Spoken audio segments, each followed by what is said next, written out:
Okay, hello everyone.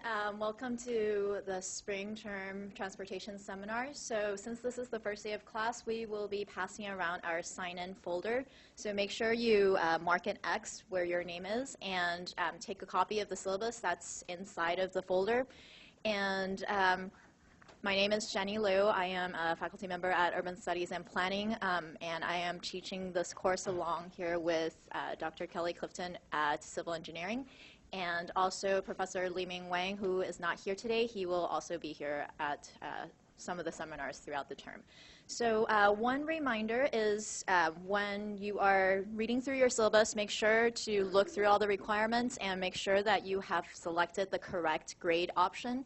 There are different requirements for different grade options, and last term there were some people that didn't fulfill all of the requirements or selected the wrong grading option. So make sure you take note of that. So I am going to turn the floor over to Dr. Clifton. Great, thank you. So just another thing to note, if you are registered for this class as a civil engineering student, then I am the instructor you contact if you have questions or problems, and Dr. Liu and Dr. Wang if you are registered as an urban studies and planning student. If you have substantive questions, of course, you can ask either of us.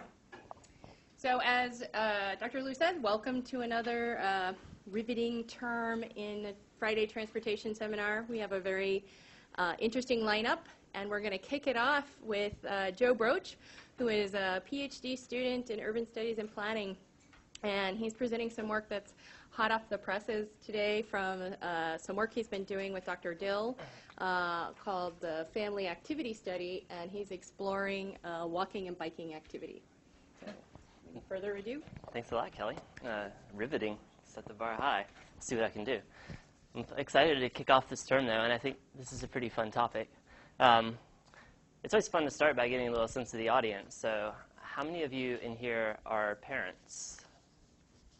And how many of you in here are or have been children? So see, no excuses not to comment on this presentation, because I think you can all find something of your own experience in here. So this should be fun, and I look forward to your feedback. As Kelly said, this is definitely a work in progress. This is sort of our, I don't know, you might say it's our first telling of the story of this family activity study data, which is always a fun and exciting place to be because it can go in directions that you don't expect and you don't predict, and you learn things as you think you already have them figured out. So I think you'll see that some today. Hopefully something will surprise you, something will interest you. Hopefully nothing will anger you, but we'll see what happens.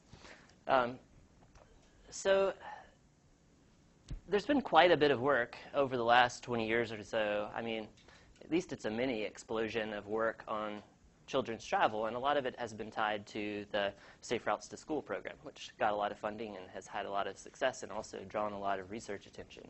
So researchers like Noreen McDonald and many others have done a nice job of kind of laying the landscape of kids' travel to school. And because we have this sort of unique data set from the Family Activity Study I'm going to tell you a little bit more about in the course of the presentation, we thought we would try to sort of extend those boundaries a little bit. And so a lot of research has looked at walking and biking together. We're looking at them separately. A lot of research has looked at just school travel. We're going to look at school and park travel in this today, in this work, with the same data set. And a lot has looked at just child travel in general. We're splitting that up, and we're looking just at children's independent travel, so children traveling without an adult. So that's where we're going today. Why study child travel? Well, there are a lot of reasons, aside from just the fact that it's personally interesting to me. And like I said, most of us can kind of connect to the idea of it. We have memories of it, or we have our own kids. But it's also not an insignificant part of overall travel demand. In 2009, children between 5 and 16 represented about 15% of all person trips in the U.S. About 85% of those trips were as passengers in vehicles. So they're certainly adding to the personal vehicle miles traveled. And of course, most of these vehicle trips are not just the child, right? There's someone else traveling with them as sort of the chauffeur. When we look at the larger universe of families with children under the age of 16, they represent about half of all person trips that are taken in the U.S. So it's a big chunk of travel. And they represent about 2/3 of these sort of drop-off pickup trips where the only purpose of the trip is to transport someone else. And of course, these trips can add to urban congestion. They can add to a whole host of other problems. There's also the public health aspect.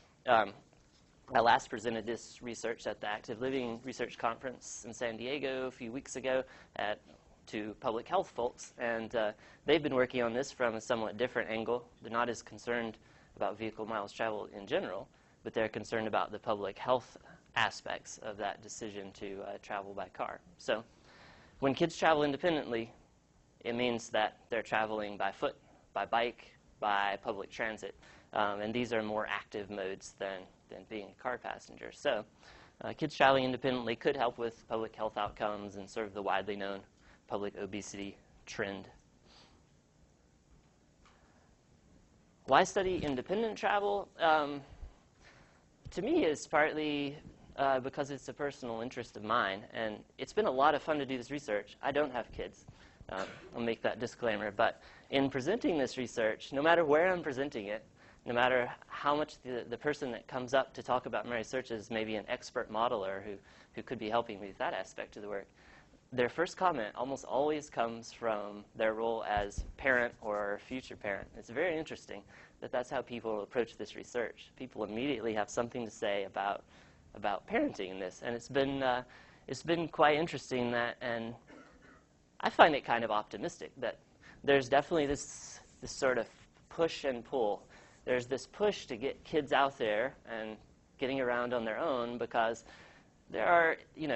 we feel like traveling with adults is not quite the same experience. And research has backed this up. Kids tend to travel more slowly when they're traveling without adults, and they tend to have a better mental map of the area that they have just traversed. These things have been shown in research. We're not certain yet of the impact of this on their development or future outcomes, but it's interesting. And most of us have some memory of when we were first traveling on our own. Maybe you got to go to your favorite tree. I know that's what I did, and climb as high as I could and just feel like you had your own space. It's kind of something special. And parents realize this, and they want it to happen. But we all know the trends show the opposite happening. Each generation is getting more and more confined to their house and the immediate area around it. And that's because of the thing on the right? That there's this pull back because there's a perception, at least among parents, that things are not as safe as they were when I was a kid. This is iffy empirically, but it's certainly it's true. The perception is there. This was actually from a British traffic safety campaign in the late 80s, and it became a very influential report by Hillman and some others in the UK, comparing the trends in the UK to the trends in Germany. So I just wanted to set the scene with that a little bit, and it is interesting, and I think you'll see in the modeling too that there's this sort of a conflict there, and where there's conflict, there's an interesting story usually. The data for this, as Kelly mentioned, is coming from the Family Activities Study. The PI on that is Dr. Jennifer Dill. A lot of you know her, and it's a really neat study. It's a 3-year longitudinal study of the neighborhoods shown in blue and green on this map. There are larger goals to the study. What I'm working with today, though, is just the survey questionnaire element. We're also collecting GPS data and accelerometer data, but that's not in play today. Just looking at survey responses of parents, of kids, and then of parents speaking for the entire household. So you'll notice on the map that the neighborhoods are all on the east and north side of the river. And I think the takeaway from this, when you're thinking about the sample I'm working from, is that the truth is these neighborhoods they're more similar than they are different. Most of these neighborhoods are primarily residential. They have a reasonable street grid. In other words, they're places that should be fairly walkable and bikeable for families and for kids. So I think it's better suited to looking at sort of these attitudinal and social perceptions than it is looking at built environment and land use measures per se. And we'll see where we go with that. Here's some descriptives. Here's your first look at the data. I've got it broken up into 2 age groups, which is essentially elementary school 6 to 10 on the left, and age 11 to 16, middle school and up on the right. And of course, you see immediately that age makes a big difference in terms of kids traveling on their own. They get more privileges as they get older. No surprise. You'll also notice that park travel on one's own tends to be a little more common. And walk travel tends to be a little more common than bike for children traveling on their own. Maybe not surprising, but it's always good to see something you actually expect. In terms of the gender gap there, you notice that it certainly is consistent, larger in the cases of park and bike travel than the others, but we need to find out if that actually holds up in as we estimate a larger model. So let me show you. This is very much a sketch model. This was, sort of what we sketched out before we started this research. You have to approach the data from somewhere, and since there wasn't really a compelling, complete theoretical framework we could test using our data, we sort of pieced some things together. And so our idea was that there's this background of the built-in social environment. There are also the socio-demographics of the household, of kids, of parents. And we think that that probably leads to the formation of some perceptions and attitudes, both of parents and children. And clearly those two are interrelated, maybe both directions. That would be an interesting thing to test in the future. And we think that that leads to 2 things. First, the setting of household rules for the child. So what they are sort of by rule permitted to do. But there has been quite a bit of research that shows that these rules are rarely fully binding, that it's really a negotiated space. And so a household might set a rule that says you can't walk to the park, but that's really just a starting point for negotiation, in which a child can make the case or just subvert the rules and maybe earn a trip that way. Who knows? But we don't think that the travel rules will be binding, but we think that they'll be important. And the other thing, of course, are the travel outcomes. Do kids travel independently on their own, or do they not? So that's sort of our sketch model. And at this point, the sort of modeling exercise I'm presenting today it can't test this full structure, but it can give us an idea if the data that we've collected is sort of consistent with our idea of how this plays out. So that's what we're looking for. It's not really a formal test, but just does the story kind of sound the same as we expected? So what is this initial modeling effort? I promise this will be the worst slide today, and it's not that bad. But what we've done is, you see these 2 dependent variables that were on the right-hand side of the last slide. And we looked at whether parents said that these 2 rules that we're going to look at were in effect for the child at all times. So that's one dependent variable. Yes or no, are these rules in effect? And those are the 2 rules there. Stay inside of the house and parent at all times, which we would expect would prevent kids from walking, and do not ride the bike in the street, which obviously is going to have a big impact on how far a kid can get from home, whether they can access a park or school without crossing the street. And then we estimate 2 binomial logit models. These are just models that estimate the probability that the child will be under one of these rules based on a host of attributes. That's all it is. The other set of outcomes we're looking at are the travel outcomes. And what we chose for this, because like I said, it is a first cut, is whether or not a child travels without an adult in all of these different scenarios at least 1 to 3 times per month. So right now we're just looking at, is there even a baseline of the child traveling on his or her own? At this point, we're not getting into the differences in frequency of travel, aside from no, not at all, or very infrequently, and yes, at least 1 to 3 times per month. And once we split that into bike and walk and park and school, we wind up with 4 logit models for the travel outcome. So I'm going to show you a few of these result charts, well, 6 in fact. And so I want to sort of show you around just a little bit.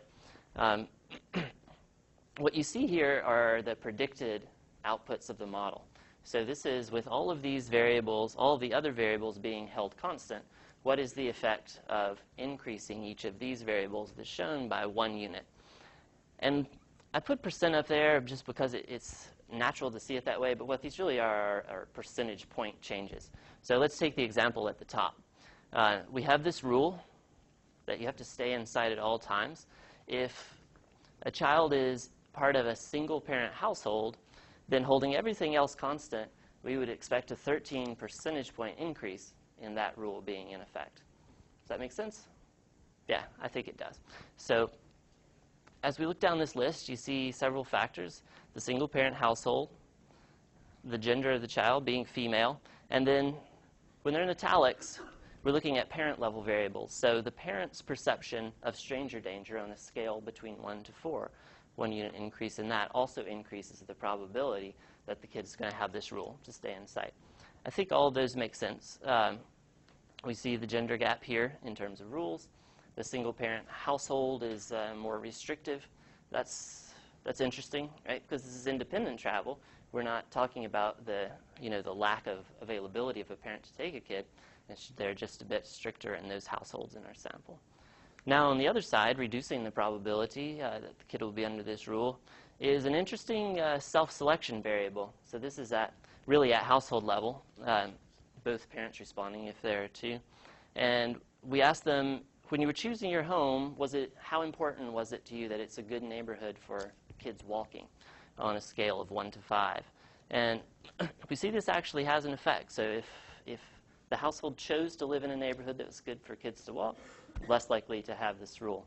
An interesting sort of self-selection result, one that we're often interested in. And then, of course, kids' age, an important control variable, reduces the chance of having the rule. And then whether or not the parents trust neighbors on a scale of 1 to 4 has a fairly strong effect. Maybe not surprising, but one that we're rarely able to measure. One thing that we haven't done yet is sort of map this out to see, is this a neighborhood issue, or is this sort of just randomly distributed and some parents are more trusting than others? That will be interesting to look into, see the model fit there. Now let's go to the bike side in terms of rules. Does the child have the rule in effect? Don't ride your bike in the street.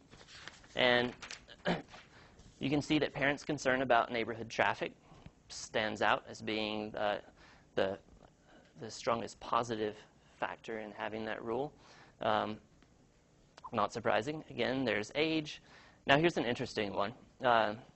We had the parent self-rate. Many of you are probably familiar with the Portland City, the Peabot scale of type of cyclists. So it goes from no interest, interested but concerned, enthusiastic and confident, and strong and fearless are the 4 points on that scale.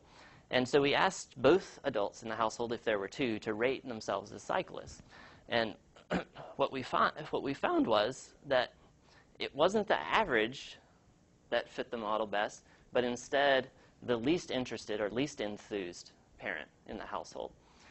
So in other words, this measure of type of cyclist is the least enthused. So if one of the parents was interested but concerned and the other was strong and fearless, it seems that the rule setting goes to the less confident parent. So that's interesting, right?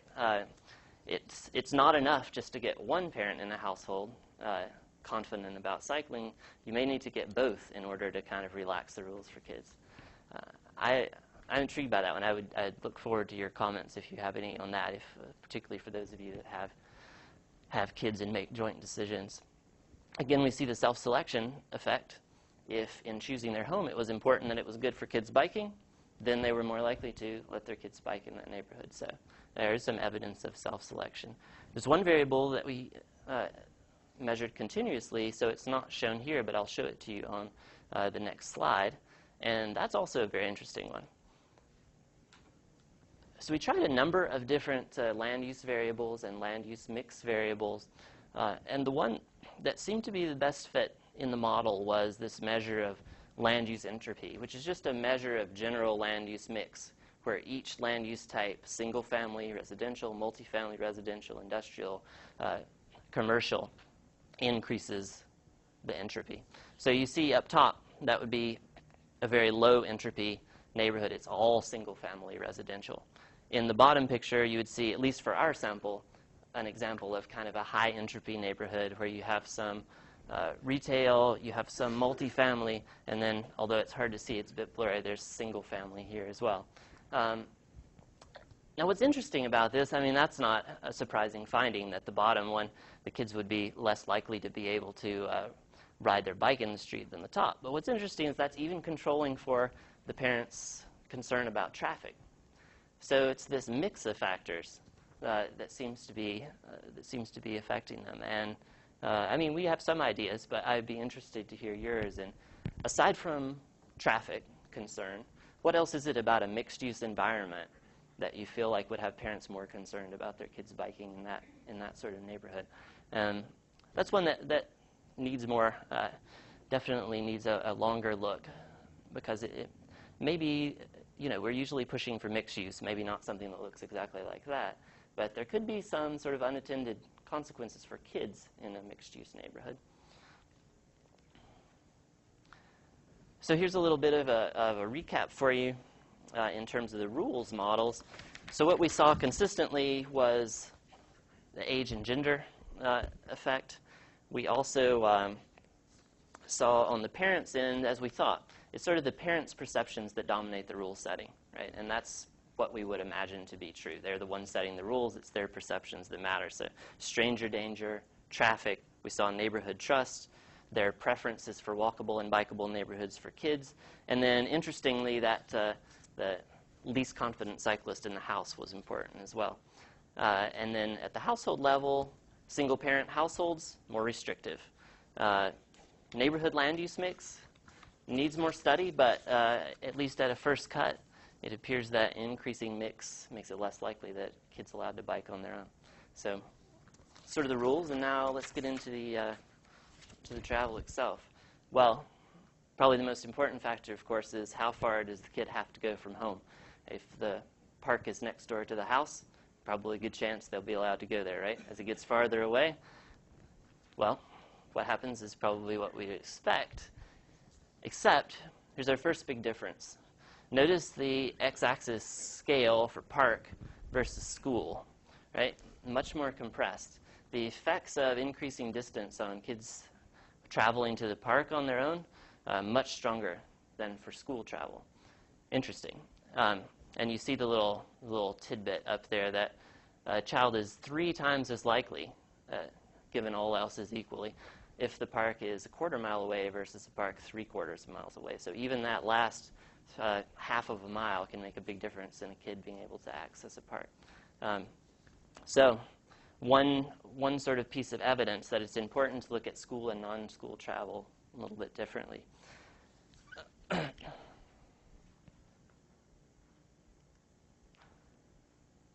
So in all the rest of these models, I'm going to leave distance out. You'll remember in the back of your mind that distance is being controlled for. And this is, I should have mentioned, the way we measured distance here. For the park, we measured it to the nearest park, to the child's house, regardless of size. We looked at size of the park, whether or not that made a difference. It had no significant impact beyond distance. So whether or not the close-by park was a pocket park or it was Laurelhurst Park didn't matter. The size was not an impact on whether the child went there on their own. For schools, we actually were able to measure the distance to that child's school, the one that they actually attended. It's not a nearest school to the house or one of those proxies. So let's start with walking to the park on their own. You'll notice increasing the chances that they will are having an older sibling in the household, right? Now, this could come from 2 angles, right? For one, you have a non-adult chaperone sort of at the ready, at least in an ideal world, right? Someone that could take you to the park without adults. The other possibility, and this was one that was had to be sort of explained to me because I'm an only child. But those who had siblings mentioned that when you're the younger sibling or you're the older sibling, you notice that as families have more kids, the younger siblings have more freedom than the older ones. Or at least that's what they tell me. So there are two possibilities there, right? So what we did is we tested it in the rules models, because we would expect if it's that second thing that is dominating, then we would see an effect on whether or not a kid had a rule if they had an older brother or sister. But we didn't see that in the rules. It was borderline significant. There's probably something there, but it seems like the stronger effect is either the fact that they have a chaperone that they could go to the park, or an older sibling could walk them to school. Or there's still the possibility that it's in that negotiation where it plays out, that when you have older brothers and sisters, maybe these kids are just more successful at circumventing the rules or talking their parents into a trip. That would take a much more focused study, but I think it's pretty interesting. So here you see if the child walks to school. So these behaviors are related. If a kid walks to school, that's also a more regular trip. May make them more likely to be able to walk to the park on their own. Interesting when you think about evaluating Safe Routes to Schools programs, this may be a benefit that we're often missing when we look at just the effect on school travel. It may also be increasing kids' active travel to other destinations. Age, you see, as usual. Now, this is interesting. Now we're not in rules, we're in actual travel outcomes. And now, rather than from the parent's point of view, we see the dominating effect coming from the child's perception of the parent's point of view. So among those younger kids, if they feel their parents don't think it's safe for me to walk in the neighborhood, then they're much less likely to do so. So interesting. That dominated the parent's own view of that. So if the kid feels that way, feels the parent thinks it's unsafe, well, maybe they don't even push to go walk to the park. I don't know. Can't say for sure. That's one possibility there. You see the rule? We're controlling for those rules in these models, so we're not treating them completely independently. Has the effect that we would think, and it sort of matches our hypothesis that these rules aren't deterministic, but they do have a strong effect on behavior. Being the female child of a single parent is a bad place to be in terms of being able to walk to the park on your own. We see sort of a compounding of that effect. We know they're more likely to have the rule to stay in sight. We saw that in the earlier slide. They're also less likely to sort of win that argument or be able to walk there on their own. Let's stick with walking, but now let's talk about the walk trip to school. And you notice some similarities, but also some differences. Again, there seem to be some definite differences between park and school as a destination. Again, having an older sibling increases the chances. Here's an interesting one. The parents reporting that they walk to school as kids. We've seen this before in the research. This is not a new result, but always interested to see it replicated. This was on a 0, 1, 2 scale, where 0 was never, 1 was sometimes, 2 was frequently. And so the more often the parents walk to school, the more often the child does. If we had 2 parents answering, we averaged them. We looked at the max and min, but in this case it just seemed to be the combined average. Age, again, the 6 to 10-year-olds feeling like their parents don't think it's safe for them to walk in the neighborhood. Household income, this is a common result in terms of active travel studies. You often see as incomes rise, active travel decreases. We played around with this to see if it was, a vehicle availability thing, but it didn't seem to be that. There's something else going on there, whether it's just, it could be as simple as in a higher income household, parents are more likely to drop their kid off on the way to work, two-worker household, or alternatively, maybe they have the time to chaperone the child to school. Not sure, but that's a result that's consistent with the literature. And again, those single-parent households, more restrictive in terms of traveling on one's own, active travel to school. So to recap the walking, we have some consistency across the destinations, but also some differences. At the child level, there's age and perception of parent fears. For park travel, gender, rules, walking to school, notice that in walking to school, the rules are out the window. They didn't have a significant effect. So even if the child has a rule all the time, you have to stay inside of the house, school seems to be an exception to that rule.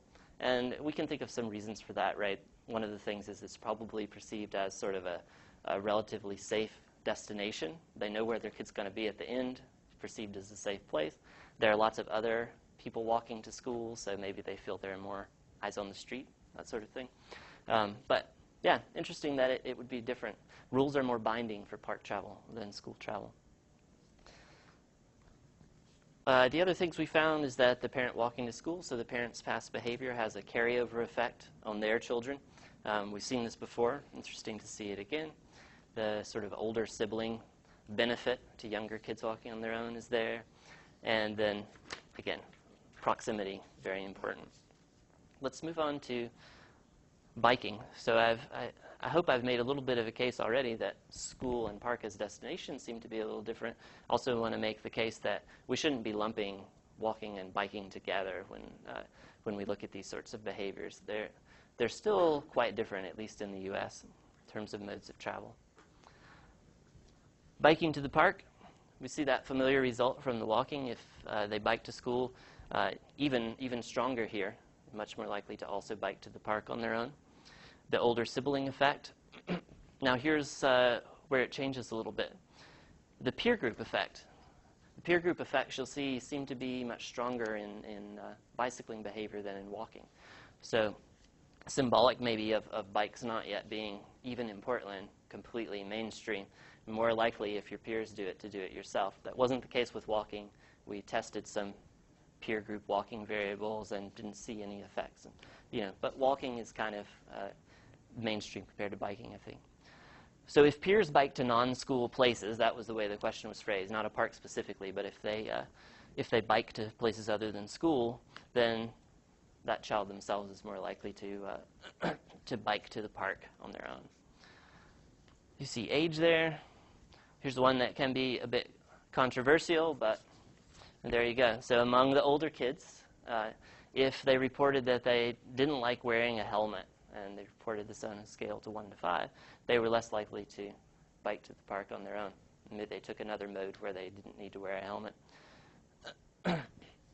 You see the gender gap in biking. We didn't see it in, well, we did see it in park travel as well. And then the rule, don't bike in the street. The rules in general seem to be a little bit more binding in the bike mode of travel than the walk mode. So the rule, don't bike to street, it seems like kids are less likely to get out of that rule than they are to stay in sight. So that's biking to the park. What about biking to school? Well, this, as it turned out, was our toughest model to fit. Very interesting, in fact, I think that it is, too. And I've gotten a lot of feedback already on why that might be. But at any rate, let's go through what we did find. And that is, there's that peer effect again. If their peers bike to school on their own, they're more likely to bike to school. You see the age effect. You see the rule has the expected direction. And there's income again for in the school travel choice, making it a lot less likely that child will bike to school. So here's some of the feedback I've gotten on that. It's, well, you're not controlling for the school itself beyond this peer group anyway. And that could be, some parents tell me this. Some schools in town are just bike schools, and they've sort of gotten past that tipping point. They've got the momentum where it is kind of a normal or a fun activity. We tried our best to sort of include some variables. We looked at whether or not the schools had biking promotions. That didn't show significant effect. We looked at some more of the parental attitudes towards cycling. But the fact is, we've got so many students spread out, as you saw in the map, that we can't really control for these school independent effects. Maybe that's it. We're not sure, but it is interesting that is the model that was the hardest to fit, was this biking to school. Maybe you'll have some other thoughts as well. So let's recap the biking. In terms of the child level factors, we had age again. Of course, those rules not to bike in the street are in Portland. The peer group norms were interesting. Interesting to me that they showed up in bike and not walk. I think that's the most interesting takeaway. I'm not surprised that they're there, but much stronger with bike. And I think that has some policy implications I'll mention sort of at the end. Just with park, not with school, we saw the gender gap sort of rear its head, and then that helmet effect, which was, to be fair, fairly minor, but there it is a barrier. Of course, Oregon has a helmet law, so it's not. It's probably a non-negotiable. Interesting, we didn't see the helmet effect show up in the school travel, though. So one way to look at that is at the school end of the trip, it's probably enforced by school personnel. At the park end, it's not. So if there's sort of peer pressure not to wear your helmet, and you're supposed to, then I can see why that might be more of a barrier going with your friends to the park than at school, where you can kind of pass that off on, well, you know, we have to get in trouble. Can't say for sure if that's true, but that's my quick take on that, and it'd be interesting to hear your thoughts on it. At the household level, in terms of school travel, we saw the income effect. Higher income households, kids of higher income households, less likely to travel on their own, bike on their own to school. And then only with the park effect this time did we see the older siblings. So, you know, it may be that older sibling chaperone effect is in effect for school just because they're more likely to be at different schools. Don't know. Proximity, very important. Let's take a little bit closer look at these sort of peer group norms in a couple of graphs. So what these graphs are showing on the y-axis is the probability that a child bikes either to the park or in this case just bikes to school or the park. And then here's the helmet effect. This is all the way from one end of the scale to the other. So this is a helmet stops me from riding. It's a complete barrier. And then you see the probability when the helmet is not a barrier at all. And you notice that gap is pretty large in terms of percentage. So, and although I said it's a small effect, from one end of the scale to the other, it does add up. And this, again, is just for those 11 to 16-year-olds, the preteens and teens. Over here, we're looking at the peer group effects. This was in effect for both school and park travel. And you can kind of see the difference. These are kids who strongly disagree that their peers ride. So again, I'm going from one end of the scale to the other. For park, for school, shifted down a considerable amount from those that strongly agree that their peers ride. So I'm just trying to give the sense that, yeah, one unit change maybe doesn't have that strong an effect when you saw the percentages, but when you look at one end of the scale to the other, and we did have this range in the data, it can have a pretty strong effect. Something to think about when thinking about policies to increase these activities. So what are the sort of implications of this research? Well, I mean, I would caution you not to take too much from it in terms of hard and fast rules, but I think it helps us to sort of ask the right questions going forward. It was a unique data set. We were able to look at a range of factors that's usually not available in sort of a single study. One thing is the optimistic one. I put that up front, that children are walking and biking on their own. You know, yay, in Portland. So it's not as dreary as maybe it looked. You saw in that first data description that fairly high numbers of the 11 to 16 category, the middle school and up, are at least occasionally striking out on their own, on foot or on bike. So that's good. That's a baseline from which to increase some. That seems a lot easier than starting from zero with everyone. Rules are important, but they're not everything. So we were kind of justified in including rules as an explanatory variable, but not as a hard and fast, as a deterministic one.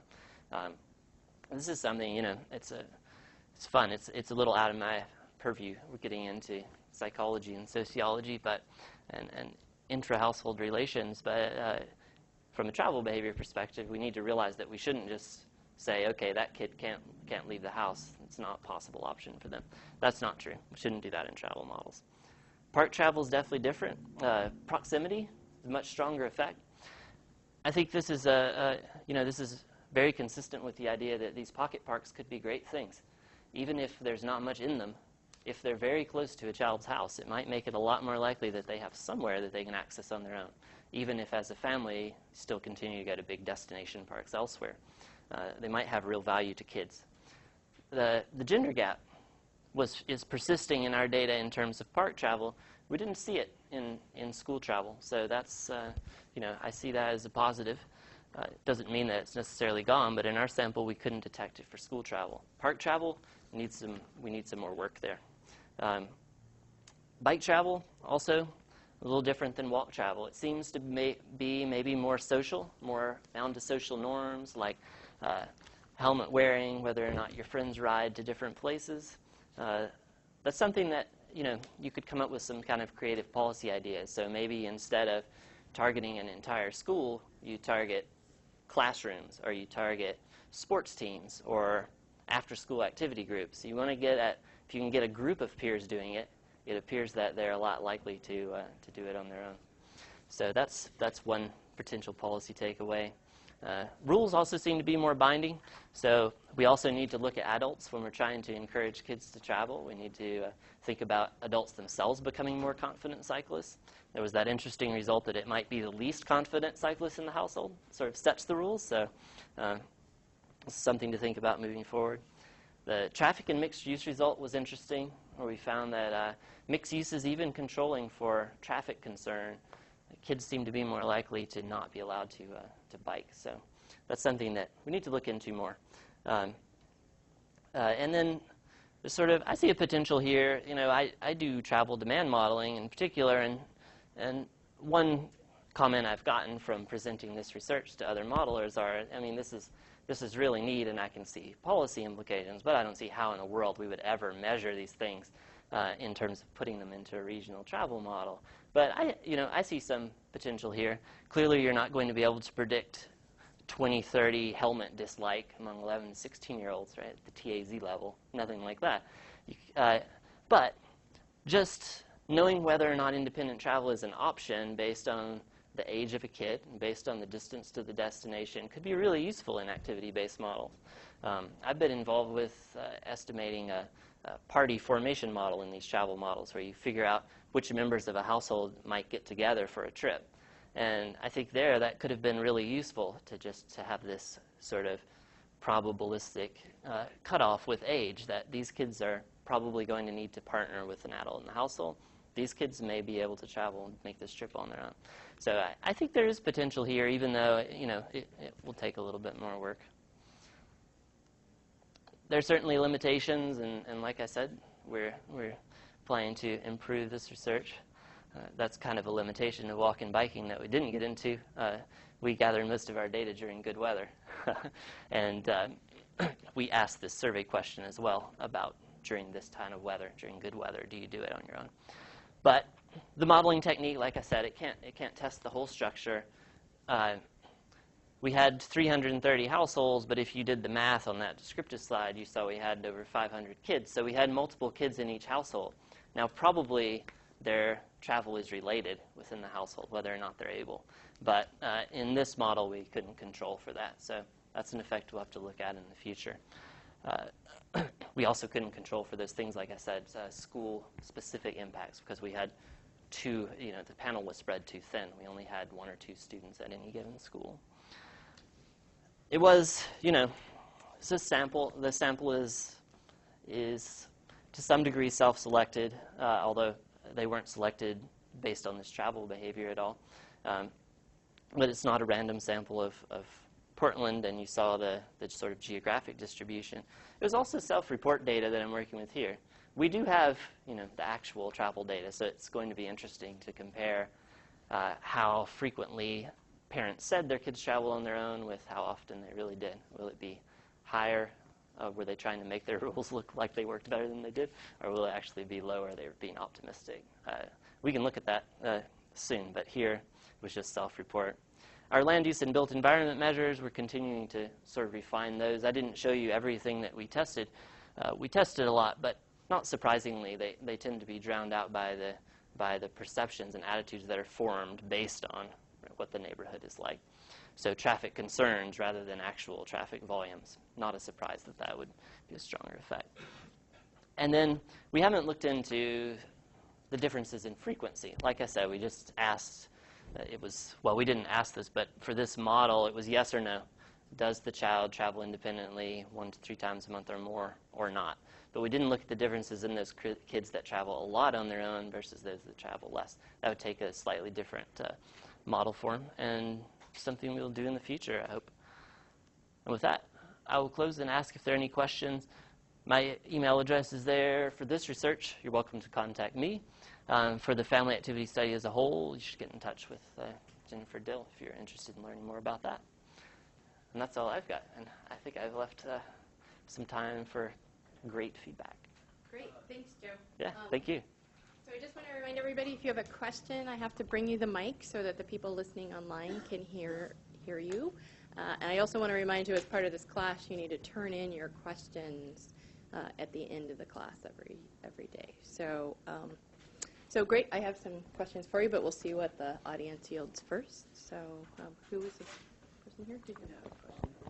Hi, my name's Tristan. My question is about your data. How did you collect your data? Was it a survey that you gave to them, or did you mail out surveys and they took them on their own and mailed them back to you? Yeah, it's a good question. Maybe I should have gone into a little more detail. So these families were recruited into the entire 3-year study, and this was done just because we had these very specific study boundaries along particular street corridors in Portland. So we actually left physical flyers at each doorstep within 1,000 feet of those street corridors, and then they sent a card back in, and we determined if they were eligible. Eligible families had kids between 5 and 16. They had access to bicycles, which is important for work like this. So, yeah, that's how they were selected in. And then they're actually taking a series of 3 surveys, 1 in each year of the study. This came from just the year 1, just the baseline data. Does that pretty much cover it? Excellent. Thanks for getting me to say that. So I actually have 2 questions, but I think this gentleman might have cleared it up. I was concerning about some of the distance that the children were traveling. I feel like there's maybe a built-in assumption, maybe the survey cleared this up, that the students actually live within their neighborhood school and wouldn't actually then be taking, say, they're taking the bus by themselves across town to wherever. Oh, sure, yeah. So this was just looking at walking and biking to school. But we did know their actual school, so we knew whether or not they were going to their neighborhood school or not. Yeah. And then my original question was, I, of course, noticed that you used a little bit of social class and gender. Yeah. But did you look into any differences of independent travel by race? You know, we did look into it. We're somewhat limited in that, like a lot of Portland research, we have a pretty small share of non-white participants. It's actually, I would have to look at the numbers to be sure, but I mean, I think we got a representative share, but still when you only have 330 families in those areas in Portland, the share is pretty small. So yeah, we didn't find any significant differences beyond those that were captured by income and some of those other social and attitudinal factors. And it's a real limitation with the data that we can't speak to that. It's a good question.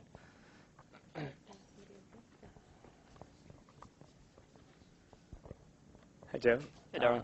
So my question was in regards to the slide talking about mixed use. Could you go over what question was specifically asked for that? I should have explained that better. That I ramped this talk up from a 12-minute quick hitter, and this slide maybe didn't get as much attention as it should. So this one wasn't a question. This is an actual GIS-based measure. We calculated within 1 network mile of the respondent's home. We measured the mix of uses and then calculated this. And it's on the entropy measure is on a 0 to 1 scale. You can see the sample range that we got. So, you know, I wanted to look, because my first thought was we probably don't have, you know, really any difference in terms of mixed use. But it turns out we actually did. You know, we covered a fair range, although a lot of our areas are down here in low entropy zones. So the 0 land use entropy would be entirely one type of land use. Single family residential would be our most common. And then at the one end, it would be, you know, the lots are, everything is different in the zone. You have an exactly equal mix of commercial, industrial, single family, multifamily. Yeah. So that's how that was measured. So it was one of the few objective measures I presented, which is another reason it's kind of interesting. Maybe we need to look back and see how that matches up with some of their subjective views of their neighborhood. There's got to be something there. Yeah. Yeah. Yeah, that makes more sense. I thought it came from survey data at first. I was a little confused. So. Yeah, thanks for getting me to clear that up. I actually think some of it might have to do with stranger danger. Yeah. So the more mixed, the more outsiders there are in the neighborhood, and even though the stranger danger had more to do with walking, it could be sort of strangers aren't looking out for kids or aren't thinking about neighborhood kids, and so it might be. Yeah, that's a good thought, and that does kind of fit. Because we looked at just the percent of commercial, thinking it's just commercial areas, the type of traffic is fundamentally different at all these driveways and things. But yeah, commercial didn't do it. Even, the better measure was any different land use, and that would fit because if you have apartment complexes nearby, maybe you just feel like you're not as comfortable with the area. Did you consider the impacts of cell phones, since now a lot of children have cell phones for the parents to check in? Man, that would have been a great survey question. We did not include the question of, does this child have a cell phone? Joe, I had a question about the type of cyclist effect with it's the least enthusiastic parent. Is there a gender effect there where maybe the woman in the household is more likely, or she's less likely to be enthusiastic and is also then more likely to be the rule maker in the household? I'm not a parent, so I don't want to assume. No, that's... and I don't know, that may also, I was wondering also if there was a similar gender effect in the single-parent household and the restrictions on travel.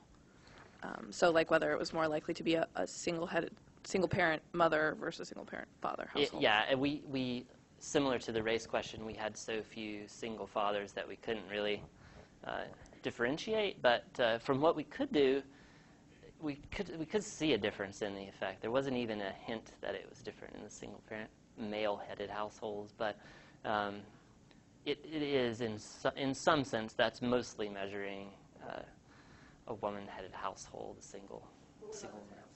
The type of cyclist, I'll have to look back at that. That's a good explanation for, and that would be fun to look at to see. So it could be that it's not necessarily because they're the least confident cyclists they're dominating. It could be a gender role in the household setting that rule. I'm going to look at that. Thank you. Did you consider what programs the schools maybe had in effect, if they were in some way promoting kids walking and biking to school, and if you did, or if you looked into that, maybe what the current trend is in kind of helping to promote kids going to school independently, walking or biking? Yeah, I'm not the expert on the second part of that question. For the first part, we asked both parents and children if they remembered the school having an event to promote cycling, an event to promote walking, and we didn't find a significant effect. But my hunch is that it's one of those where the effect is averaging out, because I think these programs have been moving toward the more of the outer schools where biking and walking is less common. So what we may be seeing is, even though they have the program, they're still less likely. Whereas at the schools that are more in inner Portland, where it probably is having a positive effect, but it's hard to tease that out in this data. That would be a data set better suited to that would have more kids from fewer schools. We looked into it as best we could. Couldn't find the effect in the noise. Yeah.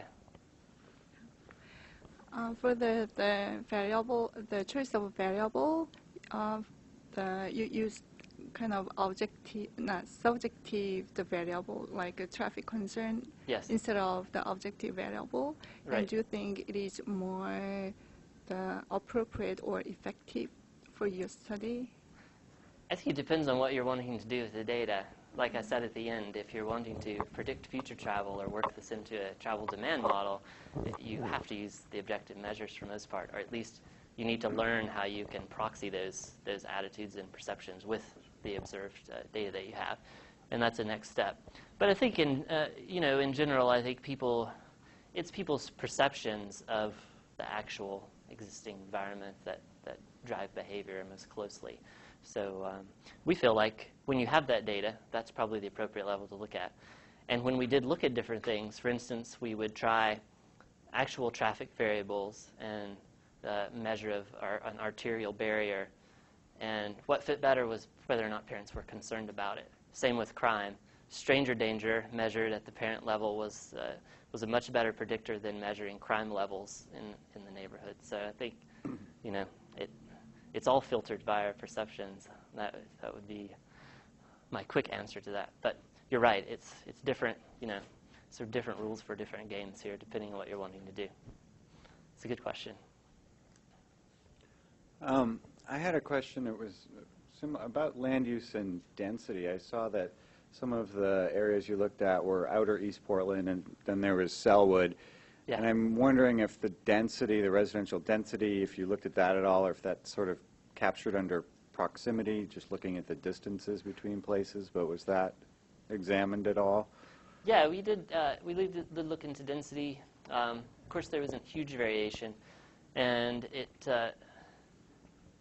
didn't fit as well as entropy. Entropy kind of drowned it out. It was the mix of uses more than density. But again, like I said, our data is not particularly well suited for some of these land use measures, just because, you know, if this is high density for us, maybe then we're not really getting the sense of city level density. But it is something we want to look more closely at.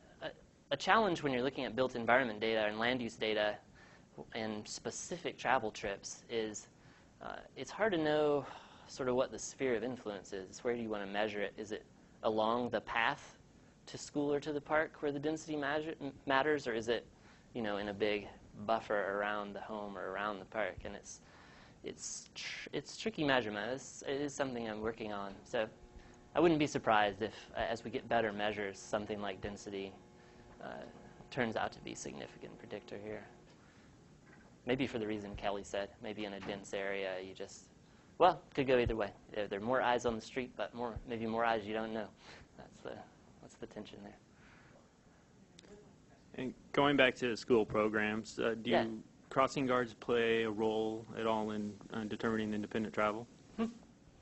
I can't answer it with this data, but it seems like they could. Do you know much about that in Portland? Is that a school by school thing, or? I live on the west side over here. Yeah. Crossing guards pretty much near every school, so that's why I was. Yeah. Yeah, that's kind of. Like the crossing guards are very familiar with the children. Right. They have a relationship with the child, you know, like if the child would show up for safety. Yeah. I'm sure that it is. I'm sure that that's a factor. You know, things like that are all a factor in what I was talking about with rules being a bit less binding for school travel, because at the other end there are people that you trust.